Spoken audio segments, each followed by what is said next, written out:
3 साल तक जिस लड़की के पीछे मैं पागलों की तरह घूमता रहा, आज वही शराब के नशे में मेरे साथ होटल के बेड पर सो रही थी। लेकिन इस बार मैं उससे जितना हो सके उतना दूर जाना चाहता था, क्योंकि पिछले जन्म में नशा उतरते ही उसने मुझ पर जबरदस्ती करने का आरोप लगा दिया था और सीधे पुलिस बुला ली थी। उसी एक झूठे केस ने मेरी पूरी जिंदगी बर्बाद कर दी थी। मैंने धीरे धीरे अपनी नज़र बेड पर लेटी उस बेहद खूबसूरत लड़की पर डाली। वो आज भी उतनी ही सुंदर और आकर्षक थी, लेकिन इस बार मैंने मन ही मन ठान लिया था, जिसे इसके पीछे भागना है भागे। अब मैं इसकी जरा भी परवाह नहीं करूंगा। वैसे अभी मैं चाहूँ तो इसके साथ कुछ भी कर सकता हूँ। तभी लिन रुओशी जाग गई और गुस्से से बोली, भाई शेंग, तुम क्या करना चाहते हो? मैं सिर्फ तुम्हें पसंद नहीं करती, इसमें मेरी क्या गलती है? मैंने शांत स्वर में जवाब दिया, हाँ, किसी को पसंद न करना कोई गलती नहीं है। फिर मैंने मन ही मन सोचा, अलविदा मेरी पहली मोहब्बत। फिर मैं बोला, सबसे पहली बात, ये मेरा रूम है। दूसरी बात, जब मैं उठा तब तुम पहले से यहाँ थी। मैंने तुम्हें हाथ तक नहीं लगाया, उल्टा तुम आधी रात को मेरे बेड पर आकर लेट गई। आखिर तुम्हारा इरादा क्या था? क्या तुम मुझे फंसाना चाहती हो? लिन रुओशी गुस्से में बोली, क्या कहा तुमने? मैं तुम्हें फंसाऊंगी? भाई शेंग, ध्यान से देखो, ये तो मेरा रूम है। आखिर तुम्हारी बात पर कौन यकीन करेगा, मैं या पुलिस? मैंने बिना घबराए कहा, अगर भरोसा नहीं है तो पुलिस बुला लो, लेकिन याद रखना, जब बात पूरे स्कूल में फैलेगी कि मशहूर कोल्ड ब्यूटी क्वीन एक पढ़ाई में सबसे कमजोर लड़के के साथ होटल में रूम लेकर रुकी थी, तब सोच लेना सबसे ज्यादा बदनामी किसकी होगी। मेरी बात सुनकर उसका चेहरा बदल गया। मैंने मुस्कुराकर कहा, लगता है तुम्हारी अक्ल बस यहीं तक है। अफसोस, इतनी खूबसूरत होकर भी दिमाग से बिल्कुल खाली हो। चलो अब मेरे साथ बाहर चलो। फिर हम दोनों सीधे रिसेप्शन पर पहुंचे और तब लिन रुओशी ने पूछा, हेलो, जरा बताइए कि रूम 304 किसके नाम से रजिस्टर है? कर्मचारी ने जवाब दिया, बाई शेंग। लिन रुओशी फिर भी बोली, इससे क्या साबित होता है? हो सकता है कल रात तुम ही मुझे यहाँ लाए हो। मैंने तुरंत कहा, तो फिर सीसीटीवी चेक कर लेते हैं। मेरे रूम में कोई अजनबी कैसे आ गया, ये देखना जरूरी है। कर्मचारी पहले मना करने लगा, सॉरी सर, सीसीटीवी आपको नहीं दिखा सकते। मैंने तुरंत जवाब दिया, अच्छा, तो फिर पुलिस को बुला लेते हैं। पुलिस को भी देखना चाहिए कि तुम्हारा होटल गेस्ट की सिक्योरिटी कैसे संभालता है। ये सुनते ही कर्मचारी घबरा गई और बोली, रुकिए सर, आप दोनों मेरे साथ आइए। थोड़ी देर बाद सीसीटीवी फुटेज चलाया गया। पहले मेरा अंदर जाना दिखाई दिया, फिर लड़की के आने वाली रिकॉर्डिंग निकाली गई। वीडियो देखते ही लिन रुओशी के चेहरे का रंग उड़ गया। वो सचमुच खुद अपने पैरों से मेरे रूम में आई थी। अब हम दोनों बाहर आ गए। वो मेरे पीछे पीछे चुपचाप चल रही थी। तभी मैंने उसकी तरफ देखकर कहा, अब तो सीसीटीवी ने सब साफ कर दिया, गलतफहमी दूर हो गई ना। मैं तुम्हारे मेरे बेड पर सोने की बात नहीं उठाऊंगा, क्योंकि तुमने जानबूझकर गलती नहीं की थी। लेकिन आज की बात किसी को मत बताना, न अपने पेरेंट्स को और न ही उस इंसान को जिसने तुम्हें यहाँ पहुंचाया था। बाकी मैं खुद संभाल लूंगा। वो नाराज होकर बोली, तुम्हारा क्या नुकसान हुआ है? आखिर तुम सब कुछ क्यों संभालोगे? मैंने मुस्कुराकर कहा, अब जब सच सामने आ गया है तो यहीं इस बात को खत्म करते हैं। आज के बाद हमारा कोई रिश्ता नहीं रहेगा। लिन रुओशी ने मेरी तरफ हैरानी से देखा और बोली, क्या मतलब, आज के बाद हमारा कोई रिश्ता नहीं रहेगा? मैंने शांत स्वर में जवाब दिया, वैसे भी हमारे बीच कौन सा रिश्ता था? वो कुछ पल चुप रही, फिर धीमे से बोली, कम से कम क्लासमेट्स तो हैं। मैं हल्का सा मुस्कुराया, हाँ, अभी सिर्फ क्लासमेट्स हैं, लेकिन हाई स्कूल खत्म होने में अब ज्यादा समय नहीं बचा है। ग्रेजुएशन के बाद ये रिश्ता भी खत्म हो जाएगा। अब मैं तुम्हें कभी परेशान नहीं करूंगा। फिर मैं वहां से जाने लगा, तभी उसने मुझे पुकारा, भाई शेंग। मैंने मुड़कर देखा। वो झिझकते हुए बोली, बाहर बहुत अंधेरा है, मुझे थोड़ा डर लग रहा है। मैंने बिना किसी भावना के जवाब दिया, अगर डर लग रहा है तो पुलिस को बुला लो, लोगों की मदद करना उनका काम है। इतना कहकर मैं वहां से चला गया। पीछे से उसकी नाराज आवाज आई, मत छोड़ो, कौन सा बड़ा एहसान कर रहे हो? याद रखना, जो कहा है उसे निभाना, आगे से मेरे पास मत आना। मेरे पीछे आने वालों की कोई कमी नहीं है, सिर्फ तुम ही ऐसे थे जो जिद करके पीछे पड़े रहते थे। अगर सच में मुझे परेशान करना छोड़ दोगे तो मैं तुम्हारा शुक्रिया करूंगी। मैंने उसकी एक भी बात का जवाब नहीं दिया। अगले दिन स्कूल पहुंचा तो हमेशा की तरह कई स्टूडेंट्स मुझे देखते ही मेरा मजाक उड़ाने लगे। देखो, कन्फेशन किंग आ गया। कोई हंसकर बोला, यार, इसकी मोहब्बत भी कमाल की है। दूसरा तुरंत बोला, मोहब्बत नहीं, इसे अपनी औकात ही नहीं पता। पहले की तरह इस बार भी मैंने उन बातों की जरा भी परवाह नहीं की। मैं चुपचाप अपनी सीट पर जाकर बैठ गया, बैग से बुक्स निकाली और पढ़ाई में लग गया। किताब खोलते ही मेरा मन फिर पिछले जन्म की यादों में चला गया। पहले 3 साल मैंने सिर्फ मजदूरी और छोटे मोटे काम करके गुजारे थे। उसके बाद के 3 साल दिन में अपनी कंपनी खड़ी करने के लिए मेहनत करता था और रात में हाई स्कूल की किताबें पढ़कर कॉलेज एंट्रेंस एग्जाम की तैयारी करता था। वो समय किसी बुरे सपने से कम नहीं था, लेकिन उसी दौरान मेरी मुलाकात उस लड़की से हुई थी। आज भले ही मेरी पढ़ाई पहले जैसी कमजोर नहीं रही, फिर भी मैं जरा भी लापरवाही नहीं कर सकता था, क्योंकि जिस यूनिवर्सिटी में वो पिछले जन्म में गई थी वहां एडमिशन लेना आसान नहीं था। उसकी कट ऑफ बहुत ऊंची थी। कुछ देर बाद क्लासरूम में लिन रुओशी आई। उसकी दोस्त ने मुस्कुराकर कहा, गुड मॉर्निंग रुओशी। उसने भी हल्की मुस्कान के साथ जवाब दिया, गुड मॉर्निंग। हमारी नजरें एक पल के लिए मिली, लेकिन मैंने तुरंत अपनी नजरें वापस किताब पर टिकाई, जैसे वो मेरे लिए कोई मायने ही नहीं रखती हो। कुछ ही देर बाद क्लास टीचर क्लासरूम में आई और बोली, गुड मॉर्निंग स्टूडेंट्स। आज की क्लास शुरू करने से पहले मुझे एक ज़रूरी अनाउंसमेंट करनी है। आज से हमारी क्लास में एक नई स्टूडेंट शामिल होने वाली है। ये सुनकर पूरी क्लास में हलचल मच गई। मेरे मन में भी एक अजीब सा एहसास हुआ। पिछले जन्म में तो इस समय मैं पुलिस स्टेशन में पूछताछ झेल रहा था। उसके बाद घर लौटकर कई दिनों तक बुरी तरह बीमार पड़ गया था, इसलिए मुझे बिल्कुल याद नहीं था कि हमारी क्लास में कभी कोई नई स्टूडेंट आई थी। तभी टीचर ने सबको चुप करते हुए कहा, ज़्यादा सोचने की ज़रूरत नहीं है। इसके पापा का ट्रांसफ़र हुआ है, इसलिए इसने स्कूल चेंज किया है। उम्मीद है कि आप सब इसे अपनापन देंगे। आइए हमारी नई स्टूडेंट सुकियान का स्वागत कीजिए। जैसे ही क्लासरूम का दरवाज़ा खुला और वो लड़की शर्माते हुए अंदर आई, मेरा पूरा शरीर एक पल के लिए सुन्न पड़ गया। सुकियान! मेरे मुंह से अनायास उसका नाम निकल गया। मैं अपनी आंखों पर विश्वास ही नहीं कर पा रहा था, क्योंकि यही वो लड़की थी जिसने पिछले जन्म में मुझे कॉलेज एंट्रेंस एग्जाम पास कराने में हर पल मेरा साथ दिया था, जिसने मेरी कंपनी के सबसे कठिन दौर में मेरा हौसला बढ़ाया था, जिसने स्टार्टअप से लेकर कंपनी के लिस्टेड होने तक हर मुश्किल में मेरा हाथ नहीं छोड़ा। और सबसे बढ़कर जब हम दोनों एक दूसरे के लिए अपने दिल की बात कहने वाले थे, तभी हॉस्पिटल से फ़ोन आया था कि सुकियान क्रिटिकल कंडीशन में है। जब तक मैं हॉस्पिटल पहुंचा, वो इस दुनिया से जा चुकी थी। उस रात मैं उसके ठंडे पड़ चुके शरीर को पकड़कर पूरी रात रोता रहा था। और आज वही सुकियान मेरी आंखों के सामने जिंदा खड़ी थी। वो हल्की सी मुस्कुराई और बोली, हेलो एवरीवन, मेरा नाम सुकियान है। आगे से आपका सहयोग चाहूंगी। मेरा दिल जोर जोर से धड़कने लगा। मैंने मन ही मन कहा, तो पिछले जन्म में हम एक नहीं 2 बार एक दूसरे से चूक गए थे, लेकिन इस जन्म में ऐसा कभी नहीं होगा। तभी टीचर ने क्लासरूम में नजर घुमाकर कहा, फिलहाल तुम वहां वाली खाली सीट पर बैठ जाओ। अगले हफ्ते सीट चेंज होगी, तब देखेंगे। फिर वो शर्माते हुए मेरे पास वाली सीट पर आई और चुपचाप वहां बैठ गई। तब मैंने उसकी ओर देखा और फिर पूछा, सुकियान, तुम किस स्कूल से ट्रांसफर होकर आई हो? उसने धीरे से जवाब दिया, काउंटी हाई स्कूल से। उसकी आवाज़ सुनते ही मुझे फिर पिछले जन्म की याद आ गई। हाई स्कूल एंट्रेंस एग्जाम से सिर्फ 15 दिन पहले उसकी मम्मी का एक्सीडेंट हो गया था। फिर उसकी मम्मी की सर्जरी में घर की सारी जमा पूंजी और उसकी कॉलेज फीस तक खर्च हो गई थी। यूनिवर्सिटी में पढ़ने का सपना पूरा करने के लिए उसने एंट्रेंस एग्जाम के बाद लगातार टेम्पररी जॉब्स की। ज़्यादा मेहनत, कम खाना और लगातार कुपोषण ने आखिरकार उसकी जान ले ली। मैं अच्छी तरह जानता था कि उसकी मम्मी का एक्सीडेंट इस पूरी दुखद घटना की शुरुआत था, लेकिन असली वजह थी उसका खुद को थका देना और ठीक से खाना न खाना। लेकिन इस बार मैं ये सब दोबारा नहीं होने दूंगा। अब इसके बाद मैथ्स की क्लास शुरू हो गई। मैंने उससे कहा कि अगर उसे कोई सवाल समझ में ना आए तो वो मुझसे पूछ सकती है। फिर थोड़ी देर बाद मुझे काफ़ी तेज़ नींद आने लगी। तभी टीचर ने बोर्ड पर एक मुश्किल सवाल लिखते हुए कहा, जिसका मैथमेटिक्स अच्छा है वो इस क्वेश्चन को ट्राई कर सकता है। अगर किसी को समझ ना आए तो मुझसे पूछ लेना। ये अभी पढ़ाए गए सवाल का एडवांस्ड वर्जन है। चलो देखते हैं इसे कौन सॉल्व कर सकता है। पूरी क्लास में सन्नाटा छा गया। किसी ने भी हाथ नहीं उठाया। टीचर ने चारों तरफ देखा और बोले, कोई भी नहीं? अच्छा, फिर मुझे किसी को नाम लेकर बुलाना पड़ेगा। तभी उन्होंने मेरी तरफ गुस्से से देखा। उसने मुझे जगाने की काफ़ी कोशिश की। तभी टीचर ने कहा, भाई शैंग, खड़े हो जाओ। मैं अभी भी पिछले जन्म की यादों में खोया हुआ था, इसलिए उनकी आवाज़ सुन ही नहीं पाया। टीचर ने नाराज़ होकर कहा, मैं कब से तुम्हें बुला रहा हूँ, सुनाई नहीं देता? क्लास में सो रहे हो? यही है तुम्हारा एक हाई स्कूल स्टूडेंट होने का रवैया? मैंने झट से मुस्कुराते हुए कहा, सॉरी टीचर, आपकी टीचिंग इतनी अच्छी थी कि मैं आंखें बंद करके आपके समझाए हुए कॉन्सेप्ट के बारे में सोच रहा था। सोचते सोचते पता ही नहीं चला कि कब नींद आ गई। तब टीचर ने ताना मारते हुए कहा, वाह, पूरे ग्रेड में लास्ट रैंक लाने वाला स्टूडेंट मेरी क्लास में इतना गहराई से सोच रहा था कि सीधे सपनों में पहुंच गया। तब उसने मन ही मन सोचा, अभी तो ये कह रहा था कि कोई भी क्वेश्चन समझ ना आए तो मुझसे पूछ लेना। पीछे बैठे स्टूडेंट्स हंसते हुए बोले, टीचर, ये तो बस बातें बनाता है। मैंने गंभीर स्वर में कहा, टीचर, मानता हूं कि पहले मैं पूरे ग्रेड में सबसे लास्ट था, लेकिन अब मैंने सच में खुद को बदल लिया है। पिछले कुछ दिनों से मैं बहुत मेहनत से पढ़ाई कर रहा हूँ। टीचर ने भौं उठाकर कहा, अच्छा, खुद को बदल लिया? मेहनत भी कर रहे हो? फिर तो तुम्हें खुद को साबित करने का मौका मिलना ही चाहिए। आओ बोर्ड पर आकर ये क्वेश्चन सॉल्व करो। मैं पूरा एटीट्यूड लिए बिना कुछ बोले बोर्ड के पास गया, चौक उठाई और तेजी से पूरा सोल्यूशन लिखना शुरू कर दिया। कुछ ही मिनटों बाद मैंने चौक नीचे रखी और कहा, टीचर, हो गया। अगर कोई गलती नहीं है तो मैं अपनी सीट पर बैठ जाऊं? फिर मैं चुपचाप अपनी सीट पर जाकर बैठ गया और सोचने लगा, जिस लड़की का चेहरा मैं अपने सपनों में देखता था, आखिरकार वो अब मेरे सामने है। तभी टीचर ने ध्यान से पूरा सोल्यूशन देखा। उनके चेहरे पर हैरानी साफ दिखाई दे रही थी।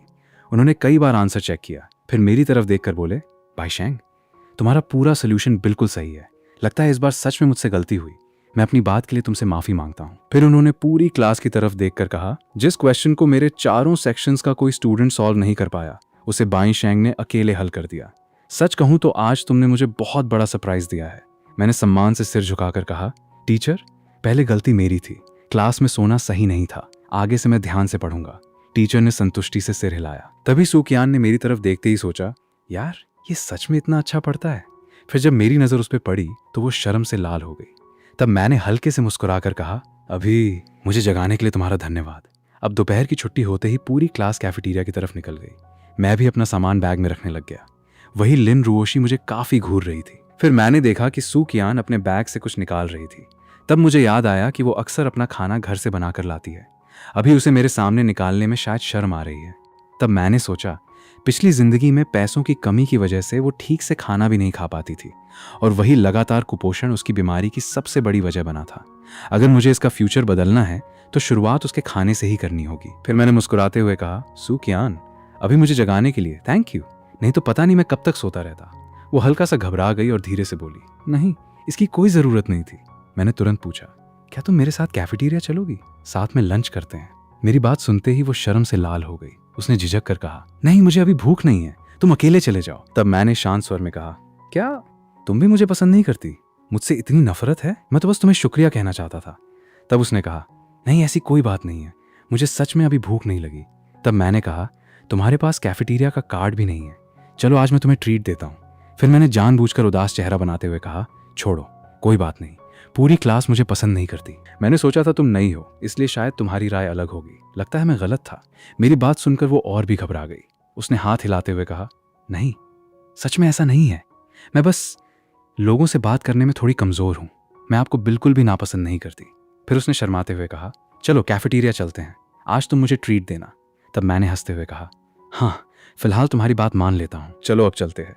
अब हम दोनों साथ में कैफेटेरिया आ गए थे।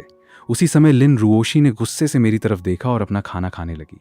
तब उसकी दोस्त ने कहा, रुओशी, तुम आज ऐसा क्या खा रही हो? इतनी जोर जोर से क्यों चबा रही हो? लिन रुओशी ने चिढ़कर जवाब दिया, मैं एक कमीने को खा रही हूँ। तभी उसकी नजर मुझ पर और सूकियान पर पड़ी। हम दोनों साथ साथ कैफेटेरिया में एक खाली जगह की तरफ जा रहे थे। उसकी दोस्त ने कहा, अरे देखो तो, तुम्हारा कन्फेशन किंग अपनी नई डेस्कमेट के साथ लंच करने जा रहा है। दोनों की फ्रेंडशिप तो काफी जल्दी बढ़ गई। लिन रुओशी ने तुरंत मुंह फेर लिया और ठंडे स्वर में बोली, मुझे उससे क्या लेना देना? उसकी दोस्त मुस्कुराई लेकिन कुछ नहीं बोली।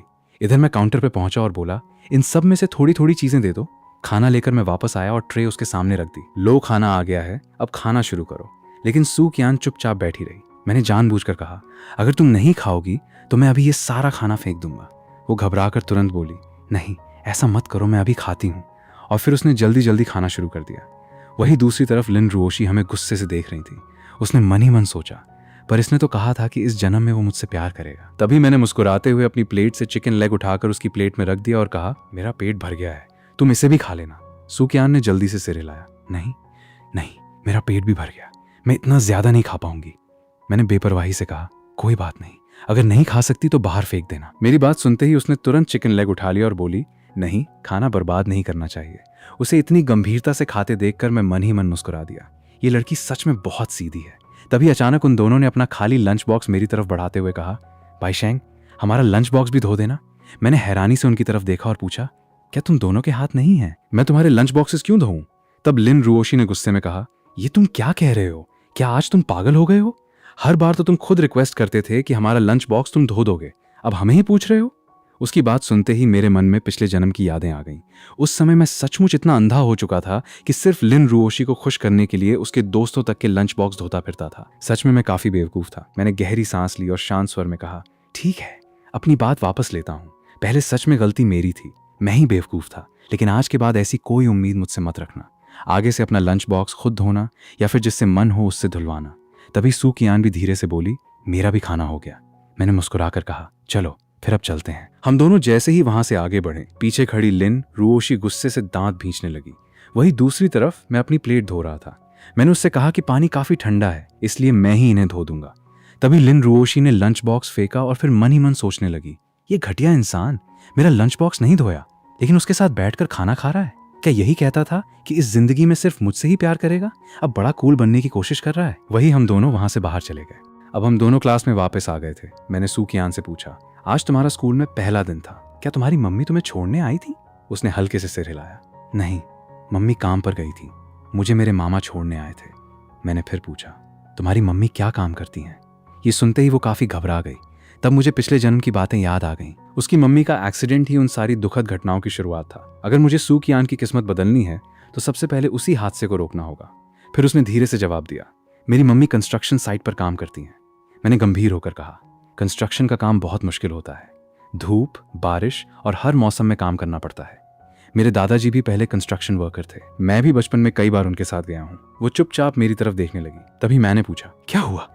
उसने मुस्कुराकर कहा, नहीं, कुछ भी नहीं। फिर इसके बाद स्कूल की छुट्टी हो गई। सभी बच्चे अपने घर जाने लगे। सू कियान भी जाने लगी। तभी मैंने अपना बैग खोला और दोपहर का बचा हुआ चिकन लेग निकालकर उसके बैग में रख दिया। ये दोपहर का बचा हुआ है, इसे घर ले जाना और रात में जरूर खा लेना। फिर उसने मुस्कुराते हुए कहा, अगली बार मैं तुम्हें ट्रीट दूंगी। फिर इसके बाद वो वहां से चली गई। उसी समय मेरी नजर ली युआन पर पड़ी।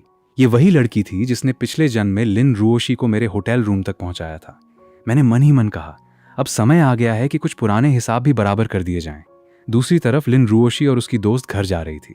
तभी उसने कहा, आज ये बैग इतना भारी क्यों लग रहा है? उसकी दोस्त ने हंसते हुए कहा, कोई बात नहीं, थोड़ी देर में बाई शैंग आ जाएगा और हमेशा की तरह तुम्हारा बैग उठा लेगा। लिन रुओशी ने उदास होकर कहा, पर मुझे नहीं लगता कि वो आएगा। तभी उसने मुझे अपनी तरफ आते देखा। वो तुरंत मन ही मन सोचने लगी, अरे वाह, ये तो सच में आ गया, कितना बेशर्म है। आज मैं इतनी आसानी से इसे माफ नहीं करूंगी, आज इसे मजा चखाती हूँ। तभी उसकी दोस्त ने ताना मारते हुए कहा, बाई शैंग, आखिर तुम यहाँ कैसे आ गए? दोपहर में कैफेटेरिया में तो बड़ी अकड़ दिखा रहे थे। अगर इतनी ही हिम्मत है तो हमेशा ऐसे ही रहो। फिर हमारी रुओशी के पीछे क्यों घूम रहे हो? अगर मर्द हो तो जिंदगी भर उसके पास मत आना। मैंने उनकी तरफ देखा भी नहीं और बस इतना कहा, क्या दिक्कत है तुम्हें?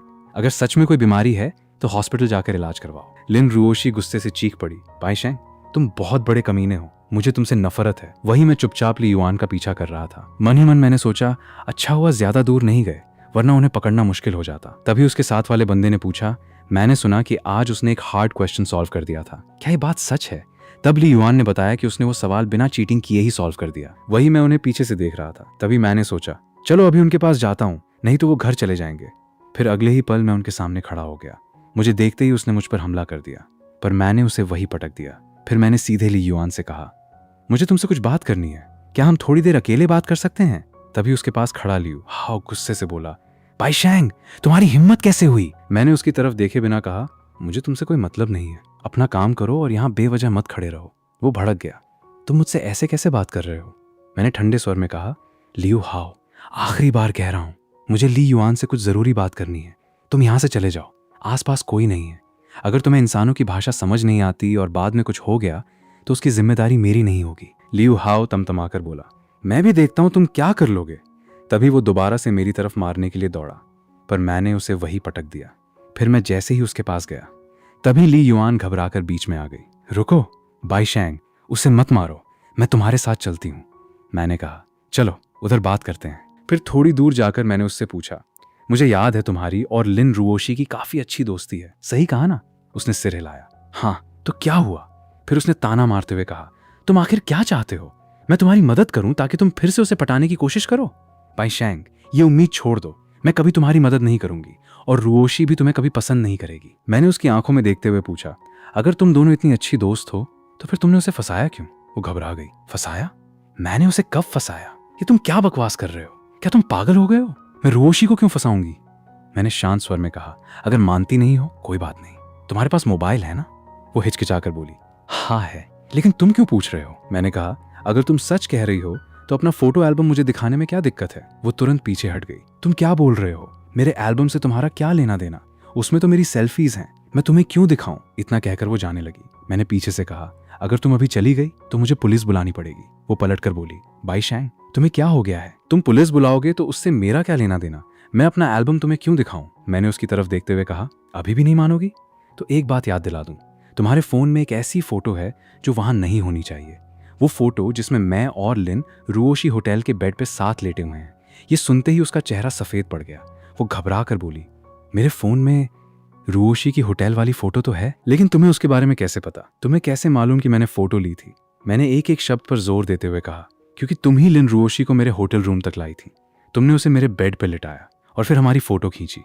अब भी पूछ रही हो कि इसका मुझसे क्या लेना देना है? वो हकलाने लगी, तुम्हारा रूम? ये कैसे हो सकता है? मैंने कहा, सच क्या है ये फोटो देखकर पता चल जाएगा, इतनी बातें करने की जरूरत नहीं। आखिरकार उसने कांपते हाथों से फोन निकाला और फोटो खोल दी। उसने घबरा कर कहा, देखो ये वही फोटो है जो मैंने रुओशी की खींची थी। लेकिन जैसे ही उसने फोटो देखी, उसके चेहरे का रंग उड़ गया। वो बुदबुदाई, इसमें तुम भी हो? फिर उसने मेरी तरफ देखकर घबराते हुए कहा, भाई शेंग, मुझे सच में नहीं पता था कि ये तुम्हारा रूम है। मुझे बिल्कुल भी ध्यान नहीं था कि तुम भी वहां थे। मैं कसम खाती हूँ, मुझे कुछ नहीं पता था। उसकी घबराहट बनावटी नहीं लग रही थी। मैंने पूछा, अगर तुम्हें नहीं पता था तो फिर फोटो क्यों ली? उसने जल्दी जल्दी समझाया, रुओशी ने मुझसे कहा था कि उसे होटल छोड़ दूं। मैं भी नशे में थी। मैंने सिर्फ इसलिए फोटो ली थी ताकि उसे बता सकूं कि मैंने उसे सुरक्षित पहुंचा दिया है। मैं कसम खाती हूँ, मुझे नहीं पता था कि कंबल के अंदर तुम भी थे। आज तक मुझे यही नहीं पता था कि वो तुम्हारा रूम था। उसने रूंधे गले से कहा, मैं और रुओशी बहुत अच्छे दोस्त हैं। मेरे पास उसे फंसाने की कोई वजह नहीं थी। सच में मुझे माफ कर दो। उसकी बातें सुनकर मैं कुछ पल के लिए चुप रह गया। जिसने पिछले जन्म में मेरी जिंदगी बर्बाद कर दी, मेरा घर उजाड़ दिया और मेरे पूरे भविष्य को बदल दिया, वो सब किसी साजिश की वजह से नहीं, बल्कि एक बहुत बड़ी गलत फहमी की वजह से हुआ था। कुछ देर बाद ली युआन ने धीरे से पूछा, भाई शेंग, क्या रुओशी ने तुम्हें गलत समझ लिया है? अगर तुम चाहो तो मैं उससे जाकर सब समझा सकती हूँ। मैं तुम जो कहोगे वही करूंगी। मैंने उसकी तरफ हाथ बढ़ाकर कहा, मुझे अपना फोन दो। उसने तुरंत फोन मेरे हाथ में दे दिया। मैंने फोटो डिलीट कर दी और पूछा, बस यही एक फोटो थी? उसने सिर हिलाया, हाँ, इसके अलावा कुछ नहीं है। मैंने फोन वापस करते हुए कहा, कोई जरूरत नहीं है किसी को कुछ समझाने की। वैसे भी हमारे बीच कुछ हुआ ही नहीं था। आज की ये बात किसी को मत बताना। ऐसा समझो जैसे ये सब कभी हुआ ही नहीं।